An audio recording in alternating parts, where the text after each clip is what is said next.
Hi everyone, it's Don and I hope you're having a fantastic day. Well, are you wanting to sail on the largest cruise ship in the world? Are you wanting to sail on Royal Caribbean's brand new Icon of the Seas? Well, you better break out your wallet.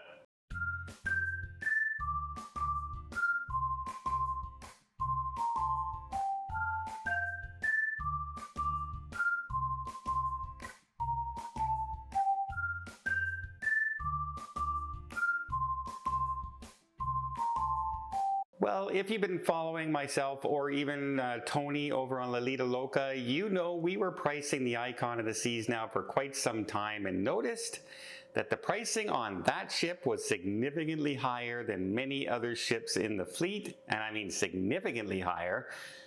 So much so that we started thinking maybe we should not go on this ship quite yet. Maybe we should wait until the prices start dropping when maybe the Utopia of the Seas come out. Now, I am going over to the inaugural sailing in a few days, and I am very excited to see the ship. The ship looks amazing. It looks beautiful. Can't wait to see what this ship has to offer. But the pricing. And I was reading over of the website Cruisily, who have some great information over there, by the way, and they did a rough estimate on how much the Icon of the Sea will make per day, and then per 7-day cruise, and then per year. And it is significantly into the figures of their highest grossing ship they've ever had in how much money they're planning to make. Now, the way they did this was to go through and base everything on double occupancy, because everyone pays a minimum of double occupancy. Now, if you bring one child or two children or three people share a cabin together, that third person, fourth person, that's extra. That's extra revenue, but they only calculated it as 2 people per cabin.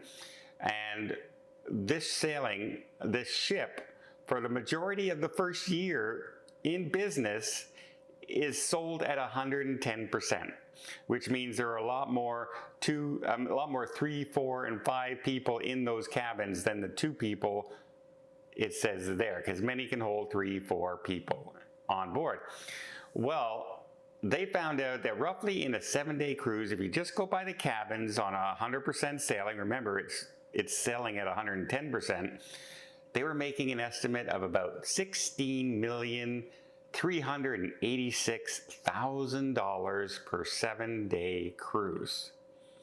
That's an awful lot of money. That is a ton of money. Now, if you extrapolate that over the year, you're looking at the figures of about 2-point-some billion dollars. However, that's not the end of the income. That's not the end of the money. Ticket sales are just a small part of the income. Then you have to add on all the money that people spend on board: gambling, specialty dining, shore excursions, etc., etc., etc. Last year alone, Royal Caribbean reported that about 45% of their total profit and income was from non-ticket sales. So the extra money coming in from all those other places on the ship. So if you add 45% to that, then you're going into the 23 million per week.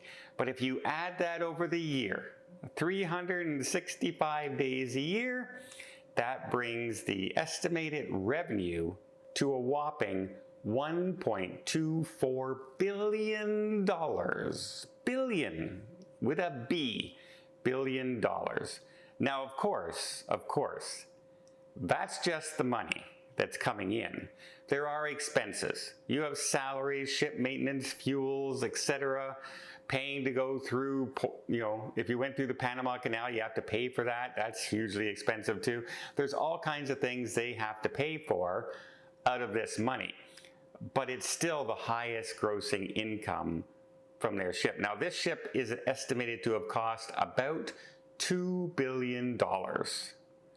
And it's expected probably to start turning a complete profit after paying off this $2 billion in their third year. That's a pretty good chunk of change. Pretty good chunk of change. Now, the reason that this is out there, and people are saying, yes, it's really expensive. Yeah, it is. If you look at the Icon of the Seas for a sailing, and you're looking at the cheapest cabin on board, an interior cabin, you're still into the $4,000 mark for a 7-day cruise. 4,000 American dollars. That's like 50,000 Canadian. So it's not a cheap. And as you saw, the majority of cabins are balcony cabins, which are even higher by at least 50%. So we are talking some huge prices for some of these sailings. And Cruiserly even went one step further. They went and they picked a sailing in, I believe it was June, on the newest ship right now, before the Icon set sail, was the Wonder of the Seas. Beautiful ship, love the entertainment, have a great time when on that Oasis class ship. Well, you can book an interior on the Wonder of the Seas in June for $1,489 per person. Well, if you look over at the Icon of the Seas for the same sailing, the same rough itinerary, $3,203 per person. More than double. That's $6,400 for an interior cabin on a 7-day cruise. That is crazy expensive if you think about it. $6,000 for an interior cabin. And if you want to go all out and get that luxury family suite on board, well, that price jumps up to, I don't know, $84,000.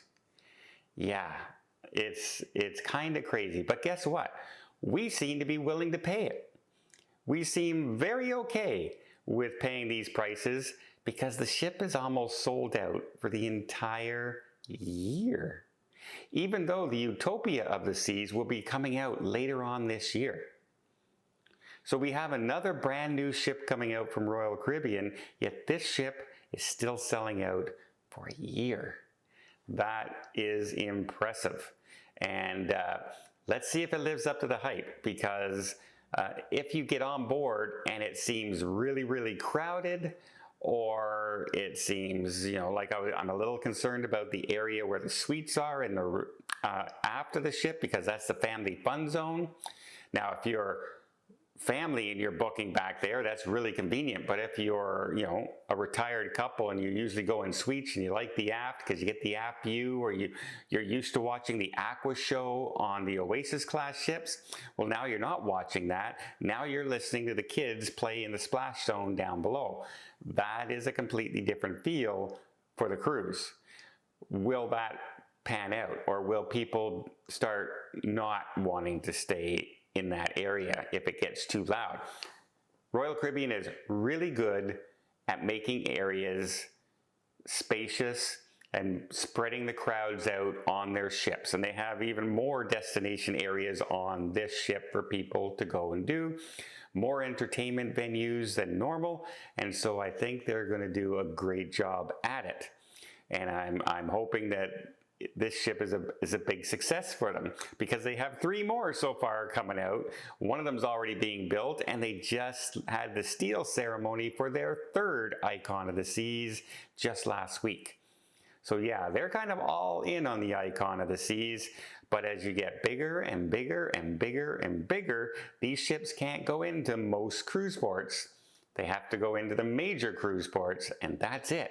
And that's why we heard Michael Bailey just a few months ago talking about an announcement in 2024 of them bringing out a new design, a new class of ship, a new smaller ship.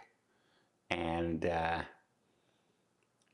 it might be time. It might be time for Royal Caribbean to build something other than a mega cruise ship, and build one of the smaller cruise ships with still some of the perks that are on the large ships. Just able to get into different ports, smaller areas.